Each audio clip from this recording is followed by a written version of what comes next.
class of business studies. This is Unit 12. The next topic, after discussing the district forum, we will do state and national redressal forums. हमने district level पर वो देख लिया है forum या commission जो कि डिस्ट्रिक्ट लेवल तक हमारी प्रॉब्लम्स को, कंज्यूमर्स की प्रॉब्लम्स को सॉल्व कर सकता है. Now what are those forums जहां पर अबव वैल्यू ऑफ ₹1 करोड़ हम लेके जा सकते हैं.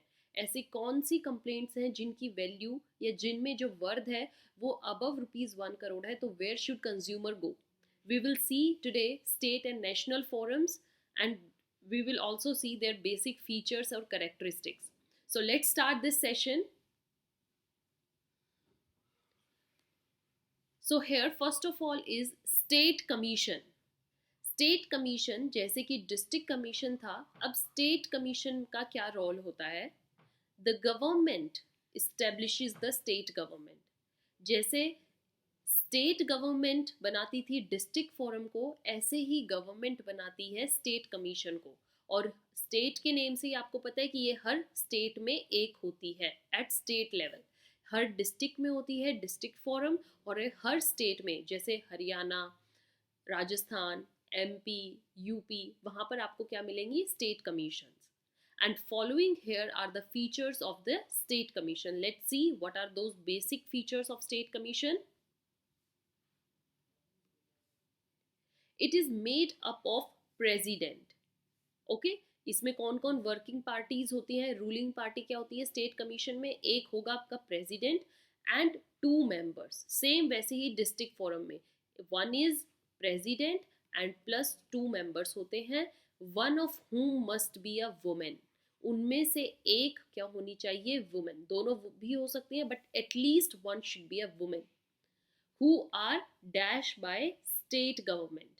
जिनको ये लोग अपॉइंट किसके द्वारा किए जाते हैं, बाय द स्टेट गवर्नमेंट ही इनको अपॉइंट करती है. किस एक को प्रेसिडेंट बनाएगी और 2 अदर मेंबर्स को सिलेक्ट किया जाता है जिसमें एक वुमेन होती है. And these are the people at state commission. Now further इसमें अलग फीचर क्या है डिस्ट्रिक्ट कमीशन से, क्योंकि यहाँ पर जो वैल्यू होती है कंज्यूमर्स की कंप्लेंट की should be greater than ₹1 crore. वहाँ पर थी अप टू 1 करोड़, तो 1 करोड़ से अब जो भी कंप्लेंट्स हैं but they must be less than ₹10 crore. Okay, 10 crore से कम होनी चाहिए एंड ₹1 करोड़ से ज़्यादा. सो ऐसी complaints in between this range कहाँ पर दी जाती हैं, to the state commission. After then upon receiving a complaint, जैसे ही स्टेट कमीशन के पास कंप्लेंट आती है, स्टेट कमीशन का पहला काम क्या बनता है, shall forward it to the opposite party.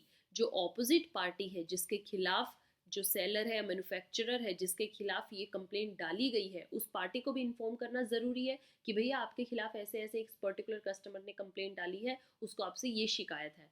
Plus अगर कोई गुड्स है, सर्विसेज है जिसमें कि कोई भी कंप्लेंट आई है या ऐसा गुड्स जो कि बहुत ही कम वैल्यू का दिखाया गया है या जिसमें मिलावट मिली है, that item is sent to the laboratory. Sample या आइटम को कहाँ भेजा जाता है, लेबोरेटरी में फॉर फर्दर टेस्टिंग, की असल में चेक भी तो करना है कि हाँ इसमें कुछ खराबी है कि नहीं.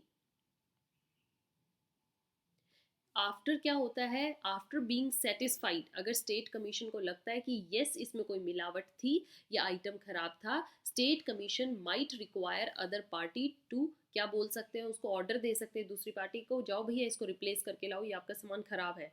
और रीइम्बर्स, या फिर उसको क्या कीजिए, जो प्रोडक्ट है उसको दोबारा से रिप्लेस करके उसको अच्छे से ठीक करके दीजिए.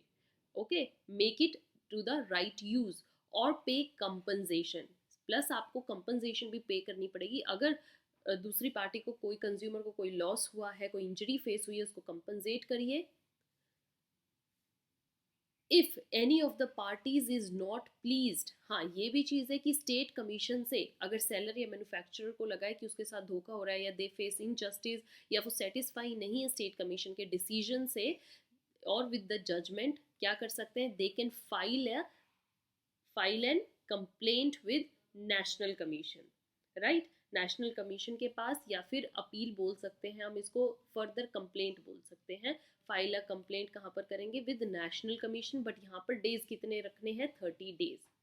पिछले हमने देखा था डिस्ट्रिक्ट टू स्टेट में आने में टाइम लगता है कितना? 45 डेज, बट स्टेट टू अगर आप नेशनल जा रहे हैं नेशनल कमीशन में, तो विद इन 30 डेज जैसे ही ऑर्डर आया स्टेट कमीशन का और आप खुश नहीं हुए, तभी से ही आपके डेज काउंट होने स्टार्ट हो जाएंगे। विद इन 30 डेज आपको फर्दर कंप्लेंट डालनी होगी।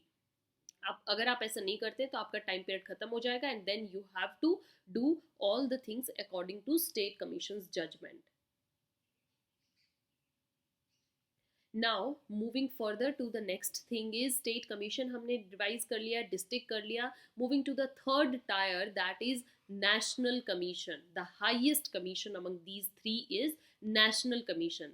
अब नेशनल की बात हो रही है तो it is a central commission, और इसको कौन बनाती है? सेंट्रल गवर्नमेंट ही से बनाती है। So central government sets national commission, वो इसको बनाती है at the higher central level. और इसकी पोजीशंस क्या होती हैं, फीचर्स क्या हैं? Sorry, features of national commission are,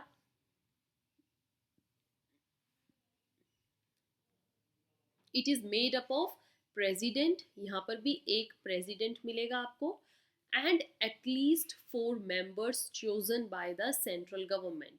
ठीक है, 4 मेंबर्स होंगे, तो टोटल ये 5 लोगों की बॉडी होती है। जैसे पिछले हमने देखा टोटल इज 3, बट यहाँ पर है people of 5 people are in this commission. 1 is president, 4 are other members, one of whom should be a woman. इनमें से एटलीस्ट 1 क्या हो? वुमेन हो, रेस्ट 3 men हो सकते हैं। Understood? Now, how it is different from other two? All complaints relating to the product and services with the compensation value, जिसकी value above 10 crore है ना। अब यहाँ था अप टू 10 करोड़, तो अगर आपकी 10 करोड़ से अबव वैल्यू है तो भैया फिर कहाँ जाना पड़ेगा? Up to above 10 crore, then it must be filed with the national commission. Now when the national commission, जैसे उसके पास कोई कंप्लेंट आती है, पहला काम क्या होगा उनका भी?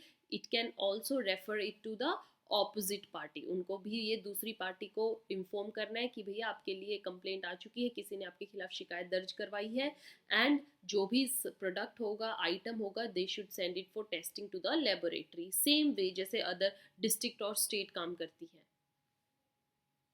प्लस नेशनल कमीशन के पास अथॉरिटी है क्या इशू करने की? फॉर द प्रोडक्ट को रिप्लेस करिए या उसको रिम्बर्स करिए, और जो भी कंपनसेशन लॉस फेस किया है उसको कंपनसेट कीजिए, अमंग अदर थिंग्स। वो ये भी सेम ऑर्डर दे सकते हैं। अब आप कहोगे कि मैम ये तो हमने देख लिया, अब हमने देखा था कि डिस्ट्रिक्ट फोरम की अगर डिसीजन से आप खुश नहीं हैं तो आप स्टेट कमीशन के पास जा सकते हैं 45 डेज के अंदर अंदर। सेम वे अगर आप स्टेट कमीशन के डिसीजन से खुश नहीं हैं तो आप नेशनल कमीशन के पास जा सकते हो with in 30 days. But question ये उठता है कि भैया अगर नेशनल कमीशन के भी डिसीजन से आप खुश नहीं हुए तब आगे कहाँ जाएंगे? तब किसके पास जाएं? क्योंकि है तो 3 टायर ही और ये हाईएस्ट टायर है। Where should then a consumer go? और एग्रीव्ड पार्टी शुड गो। तो इसमें क्या होता है, if any party is not pleased with the decision, तो वो कहाँ जाएगी? They can file a complaint with the supreme court. Okay, highest judicial body supreme court के पास वो जाएंगे अपनी कंप्लेंट लेकर। और इसमें भी देखिए टाइम पीरियड है यहाँ 45 डेज, 30 डेज, और यहाँ पर भी कितना है? With in 30 days of the order being issued. जैसे ही नेशनल कमीशन से ऑर्डर आया, अगर आप खुश नहीं हैं तुरंत विद इन 30 डेज जाइए कहाँ पर? सुप्रीम कोर्ट के पास। Understood? So this is the whole procedure of these 2 commissions. With this we have discussed these redressal forums, or you can say redressal agencies हमने अच्छे से डिस्कस कर लिया at district level, state level and national level. Stay tuned for the next topic of Unit 12. Unit 12 भी हमारा जल्दी से ही खत्म हो जाएगा. I hope your preparations are going well. Stay tuned for the next session. Thank you.